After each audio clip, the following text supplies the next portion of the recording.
ভালোবাসা, আবেগ, অনুভূতি আর মায়ায় জড়ানো একটা গেমের নাম ছিল ফ্রি ফায়ার। একটা সময় ছিল অবসর সময় কাটানোর জন্য আর বন্ধু বান্ধবদেরকে নিয়ে আড্ডা দেওয়ার জন্য সবচাইতে সহজ মাধ্যম ছিল এই গেমটি।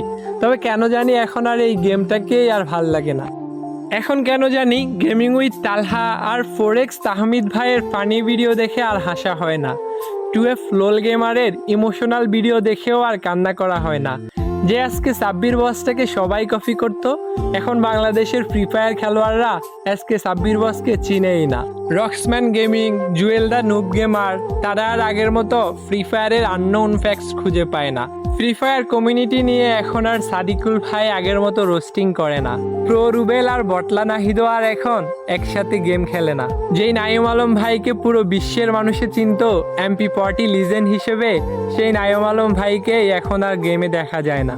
কতদিন হয়ে গেছে গেমিং উইথ জিহাদ ভাইয়ের সেই বিখ্যাত ডায়লগ ভাই সাব দেখা হয় না, দেখা হয় না তার ফানি সব কাস্টমগুলো। যদিও এখনও মিস্টার ত্রিপোলার ভাই, ইটসকাব্য ভাই এবং গেমিং উইথ তালহা ভাইরা নিয়মিত ভিডিও ছেড়ে ফ্রি ফায়ার কমিউনিটিটাকে বাঁচিয়ে রেখেছে, তবুও সেই পুরোনো দিনের ফ্রি ফায়ার গেমটাকে অনেক বেশি মিস করি।